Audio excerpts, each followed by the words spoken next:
Penasihat Presiden Ukraina Volodymyr Zelensky, Oleksiy Arestovich, melaporkan jumlah korban yang jatuh dalam serangan Rusia di negara itu pada Kamis 24 Februari. Arestovich mengatakan sejauh ini ada sekitar 40 orang telah tewas dan belasan orang telah terluka.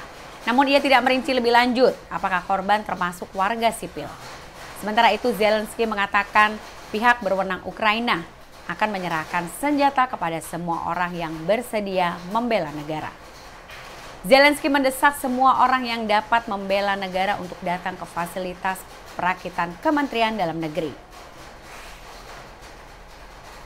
Sebelumnya, Zelensky mengatakan negaranya telah memutuskan hubungan diplomatik dengan Rusia.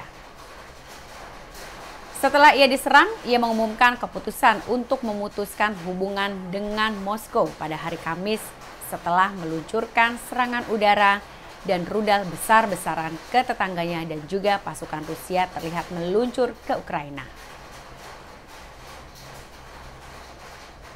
Seorang penasihat Presiden Ukraina mengatakan bahwa pasukan Rusia telah melancarkan serangan ke Ukraina dari arah utara, timur, dan juga selatan. Penasihat Mikhailo Podolyak mengatakan militer Ukraina berjuang sangat keras. Ia juga mengatakan militer Ukraina telah melawan balik dan menimbulkan kerugian yang signifikan bagi Rusia serta menimbulkan korban sipil. Namun ia tidak memberikan rincian lebih lanjut. Lebih lanjut, Arestovich mengatakan Rusia telah menargetkan pangkalan udara dan berbagai infrastruktur militer lainnya. Arestovich juga mengatakan serangan Rusia belum mencapai tujuannya untuk mengalahkan militer negara itu. Menurutnya, serangan Rusia belum mengikis kemampuan tempur militer Ukraina. Pasukan Rusia telah bergerak hingga 5 km jauh ke dalam wilayah Ukraina, di wilayah Kharkiv, Chernihiv, dan juga mungkin di daerah lainnya. Seperti diketahui, wilayah yang sekarang disebut Ukraina, Rusia, dan Belarusia adalah bagian dari Kievan Rus. Kievan Rus adalah negara adidaya abad pertengahan yang berpusat di tepi sungai Dnieper pada hampir 1200 tahun yang lalu. Namun Rusia dan Ukraina memiliki bahasa, sejarah, dan politik yang berbeda.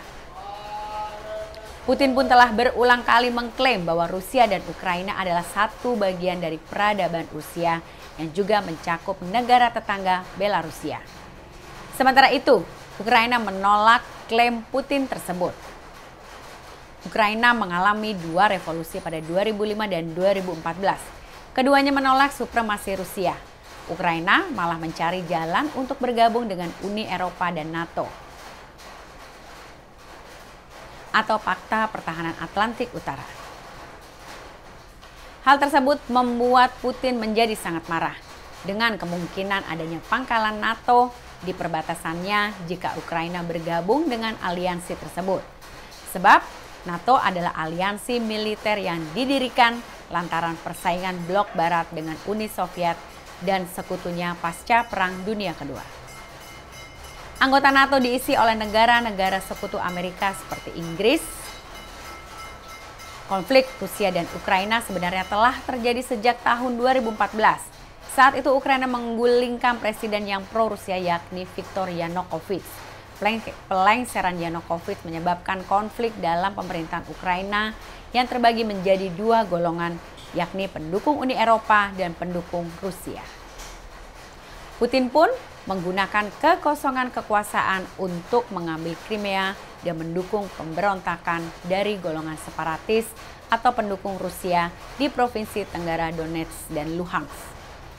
Campur tangan Rusia atas permasalahan Ukraina didasarkan pada kepentingan politik dan juga ekonomi. Letak geopolitik Crimea yang sangat strategis ingin dimanfaatkan oleh Rusia untuk memperkuat pengaruh di kawasan Eropa Timur dan juga Timur Tengah. Konflik Rusia dan Ukraina tersebut berubah menjadi perang terpanas di Eropa serta telah menewaskan lebih dari 13.000 orang dan juga jutaan orang mengungsi. Saat konflik Rusia dan Ukraina pada tahun 2014 terjadi, militer Ukraina kekurangan perlengkapan dan demoralisasi. Sementara pemberontak memiliki konsultan dan persenjataan Rusia.